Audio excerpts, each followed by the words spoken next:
하나님께서 아담과 하와를 보고 우리처럼 되었으니, 똑같은 문법이에요. 자, 이런 겁니다. 하나님께서 이렇게 말씀하시는 거죠. 이 사람 아담과 하와가 그만큼 따먹으면 반드시 죽으리라 했던 그 선악 지식의 나무 열매를 따먹고 하나님처럼 되려고 따먹었는데, 야, 정말 행복하게 되었네, 우리처럼 되었네 그려. 여러분, 하나님처럼 되었다는 말이 아니고 하나님 말씀을 불순종하며 거역하면서 하나님처럼, 그들이 원하는 하나님처럼 되었네 그려. 인간의 비극과 비참함을 어떻게 뒤집어 풍요하는,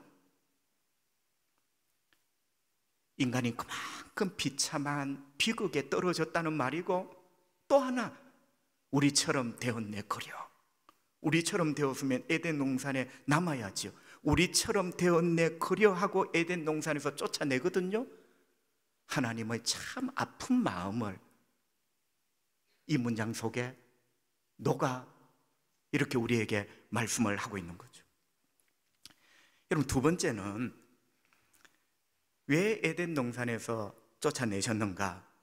그가 손을 들어 생명나무 열매를 따먹고 영생할까 하노라. 이제 이게 두 번째 이유예요. 아담이 손을 뻗쳐 생명나무 열매를 따먹고 영생을 할까 봐, 마치 하나님께서 걱정하시는 것처럼, 그래서 쫓아내자, 이런 뉘앙스로 들립니다. 여러분, 이 부분도 참 어렵습니다. 인간이 죄를 지었어요. 타락을 했습니다. 하나님 말씀대로 반드시 죽으리라, 이제 인간에게 죽음이 찾아왔습니다. 그런데 여러분, 질문을 한번 해보죠. 인간이 반드시 죽게 되었는데 다시 살금 가서 생명나무 열매를 따먹으면 도로 영생하는 존재가 됩니까? 여러분, 이게 굉장히 중요한 질문이에요. 왜? 하나님께서 아담과 하와를 쫓아내신 두 번째 이유가 아담이 생명나무 열매를 따먹고 영생할까 봐 이렇게 돼 있어요. 그렇다면 당연히 떠오르는 질문이, 내가 죄를 짓고 지금 죽음이 운명이에요. 그런데 살금살금 기어가 생명나무 열매를 다시 한번 와작 깨물어 먹으면 다시 죽는 게 취소가 되고 영생을 얻을 수 있는가? 성도 여러분, 불가능합니다. 생명나무 열매는 그런 판타지 소설에 나오는 마법 같은 열매가 아니죠. 그렇다면 이 말씀의 의미가 뭘까? 하나님은 왜 이걸 막으셨을까? 어떤 신실한 신학자가 이 본문을 다시 말하면 히브리어 원문을 직역을 한 게 있어요. 여러분, 한번 들어보세요. 그가 자기 손을 뻗어서 생명나무에서 열매를 취하여 그가 먹고, 여기까지는 똑같아요. 그가 먹고 영원히 살려고 하지 않도록. 여러분, 여기 우리 성경하고 조금 뉘앙스가 달라요. 우리 성경은 마치 살금 가서 따먹으면 다시 영생이 회복되는 것 같은 마법의 열매처럼 보여져요. 그런데 직역은 뭐냐면 영원히 살려고 하지 않도록 아담과 하와의 시도, 노력, 트라이를 강조하는 거예요. 그런 시도를 못하도록. 여러분, 느낌 많이 다르죠?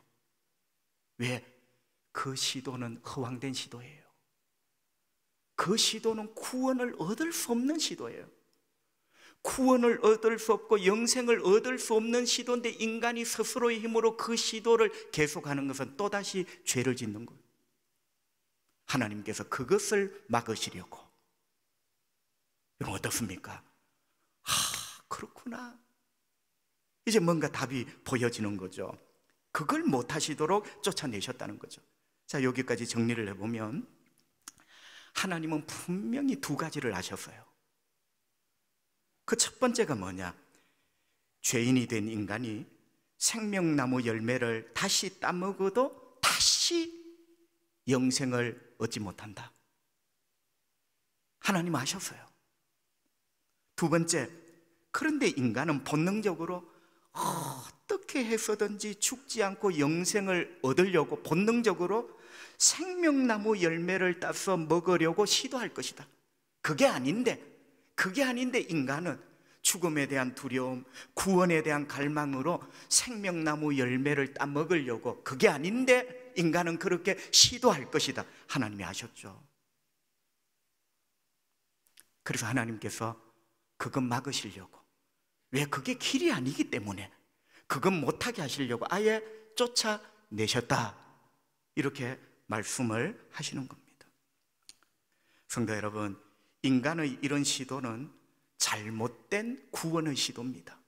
인간이 만들어낸 종교, 미신, 이념, 철학, 사상, 그게 다 선악과를 다시 따먹으면 다시 영생이 회복될까? 인간의 본능 속에 있는 아담의 손이에요. 그는 틀린 시도예요. 하나님께서는 죄인들이 이런 틀린 시도를 하지 못하도록 아담과 하와를 쫓아내셨다. 어떻게 보면 그것까지도 사랑입니다. 그리고서 하나님이 어떤 조치를 하죠? 24절, 이같이 하나님이 그 사람을 쫓아내시고 에덴 동산 동쪽에 그룹들과 두루 도는 불칼을 두어 생명나무의 길을 지키게 하시니라.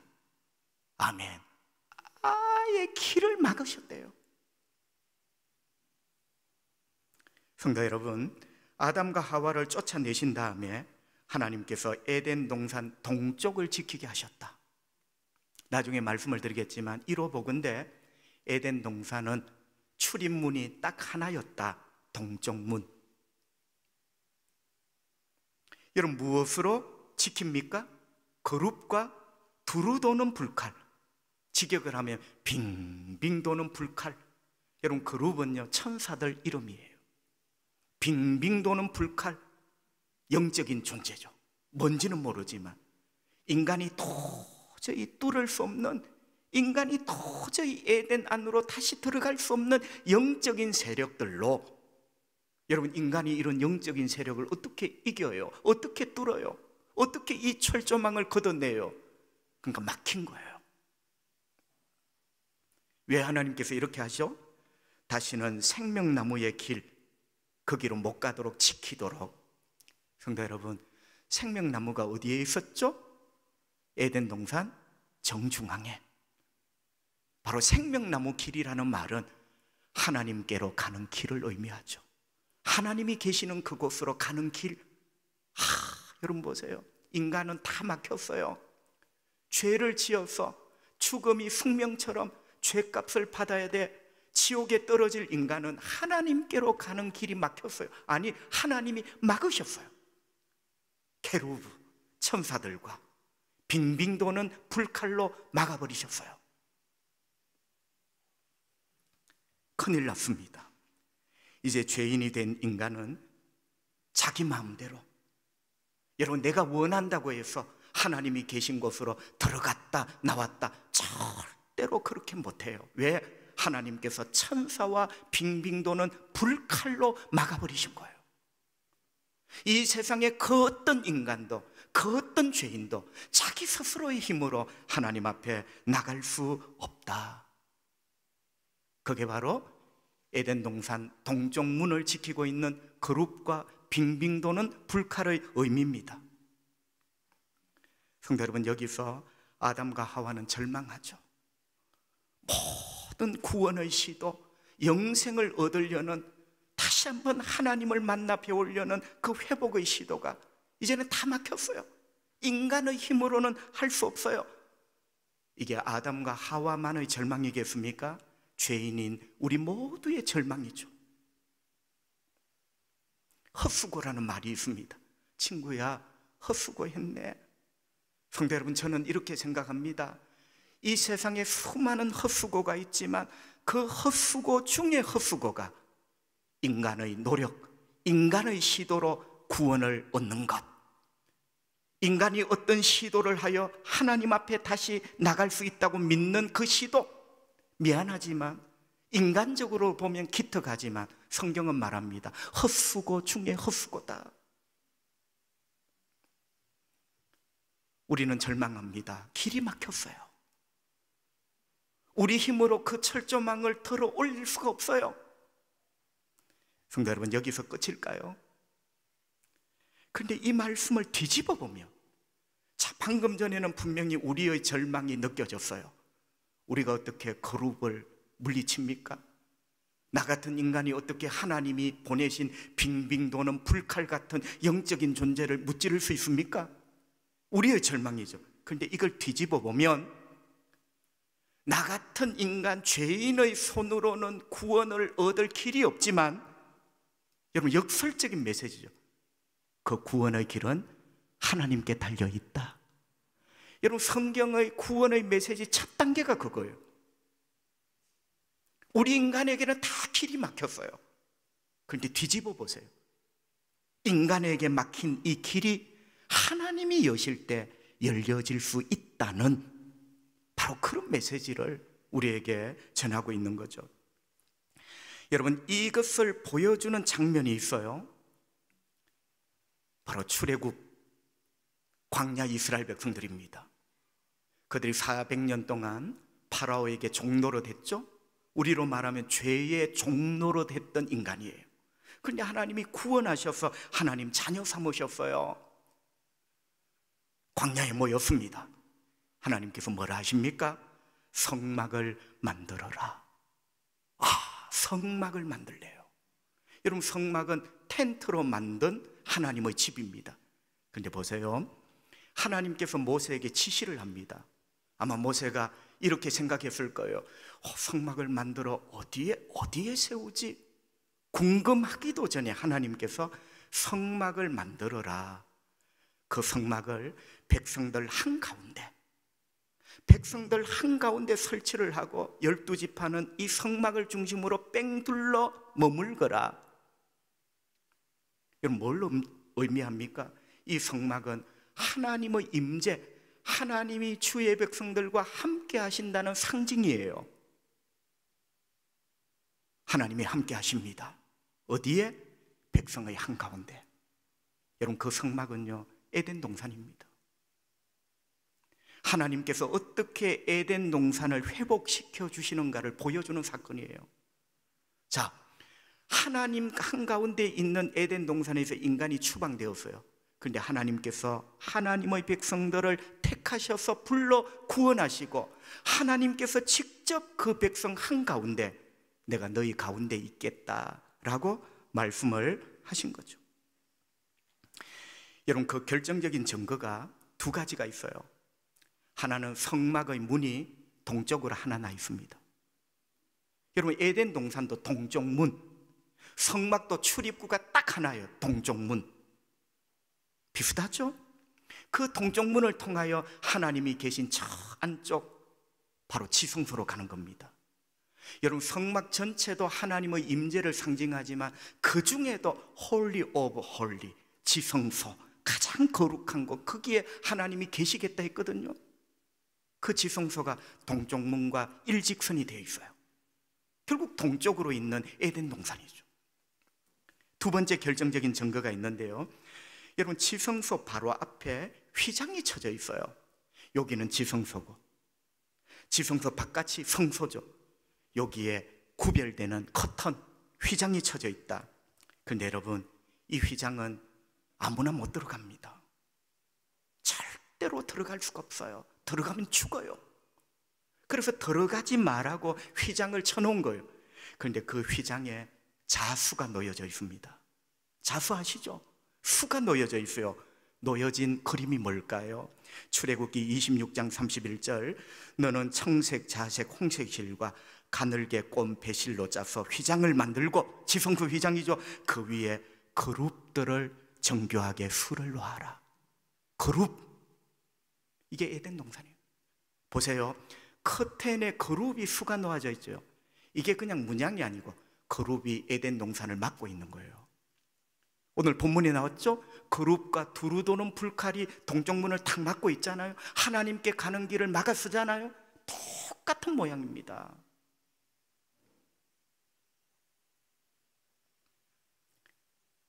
그룹들이 하나님 계시는 곳을 아무도 들어가지 못하도록 막아서 지키는 모습, 아무도 못 들어가요. 들어가면 죽어요. 그런데 여러분,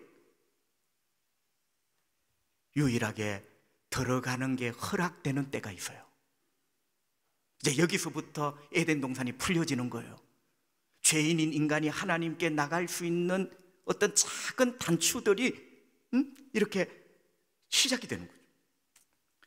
여러분, 허락이 되는 때가 대제사장이 1년에 딱 한 번 들어갑니다. 대속죄일. 그런데 조건이 있어요. 이것만 해도 감사해. 아무나 들어갈 수 없지만 인간을 대표해서 대제사장 딱 한 사람이 들어간다. 이것만 해도 희망이 있는 거예요. 그런데 그 조건이 뭘까? 뭘 가지고 들어갈까요? 레위기 16장 14절 15절 우리 주님이 이렇게 말씀합니다. 그는 또 수송아지의 피를 가져다가 손가락으로 속죄소 동쪽에 뿌리고 또 손가락으로 그 피를 속죄소 앞에 7번 뿌릴 것이며 또 백성을 위한 속죄제 염소를 잡아 그 피를 가지고 휘장 안에 들어가서, 와, 피를 가지고, 여러분, 속죄의 피를 가지고 휘장, 그룹이 수놓아져 있는 그 휘장 안쪽으로 들어갈 수 있다는 거예요. 속죄의 피. 여러분, 속죄라는 것은 결국 죄를 해결했다는 거죠. 자, 죄 때문에 하나님 앞에 쫓겨나 그룹과 빙빙 도는 불칼이 막았었잖아요. 여러분, 이 죄가 해결되지 않고 이 죄가 처리되지 않고는 하나님께 나갈 수가 없는 거예요. 그 진리를 보여주는 거예요. 금덩어리 들고 휘장 걷는 것 아니에요. 세상의 권력과 명예를 가지고 휘장을 열어 제치는 게 아니고 속죄의 피를 가지고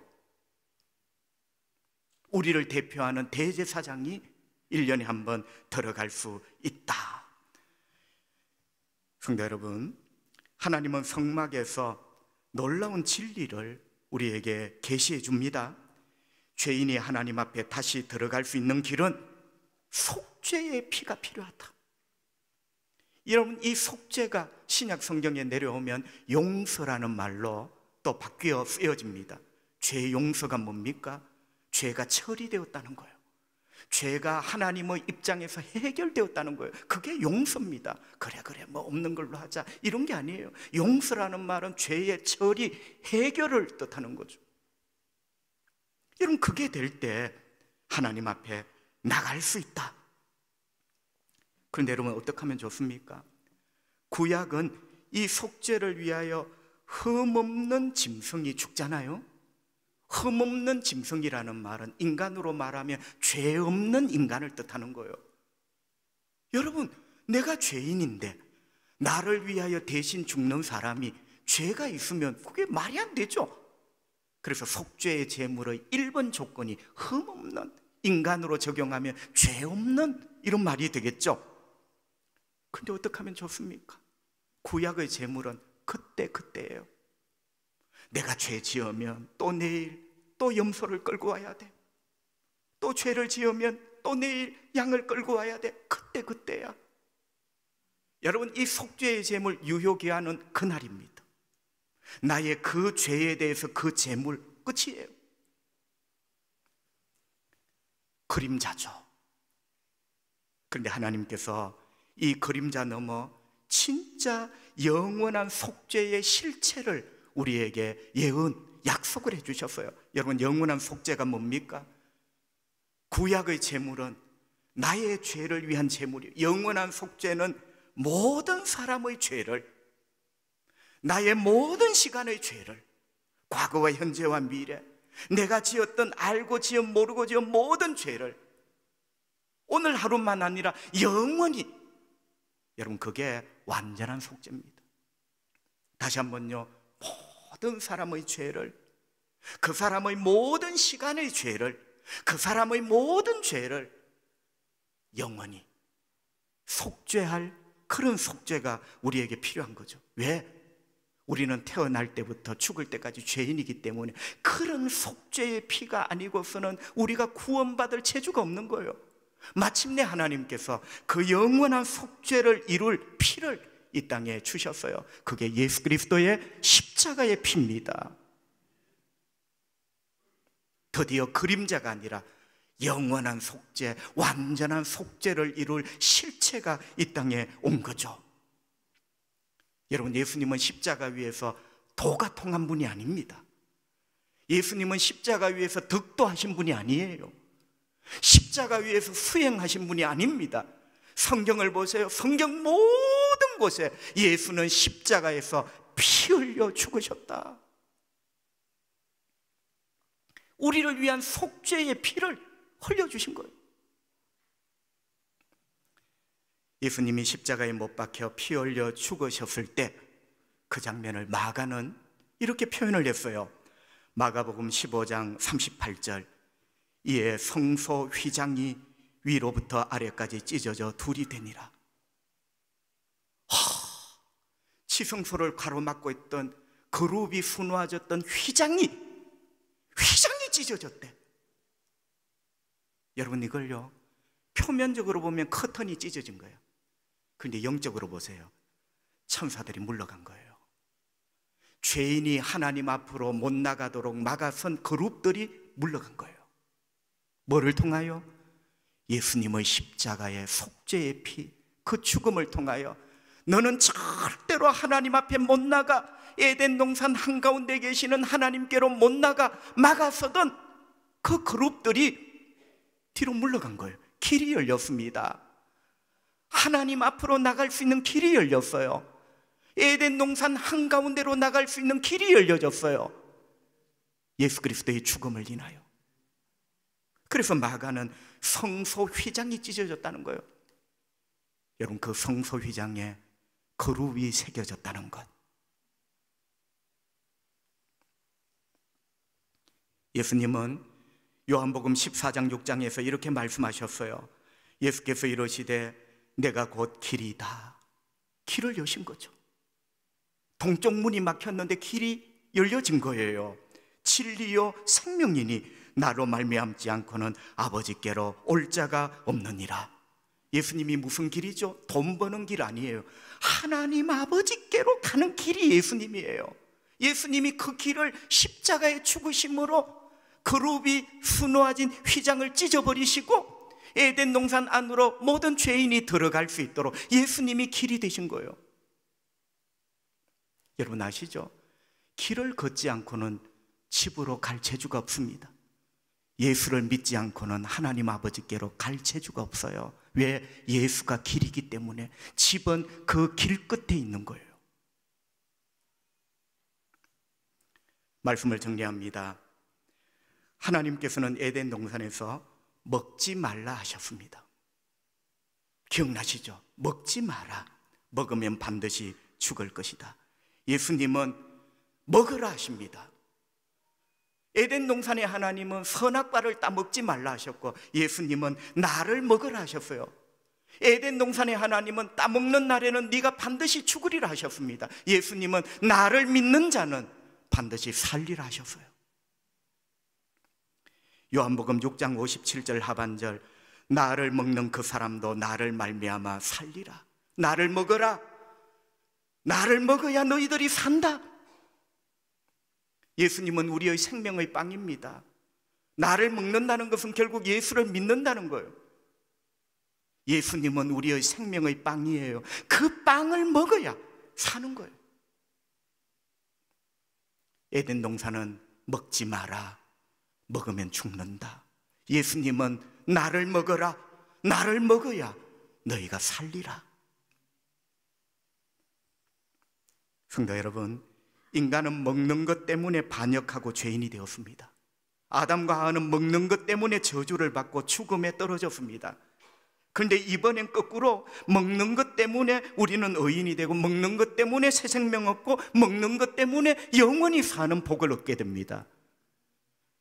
그게 바로 예수를 먹는 겁니다. 예수를 생명의 빵으로 잘 먹는, 잘 믿는 복된 여러분 되시기를 주님의 이름으로 축복합니다. 기도하겠습니다.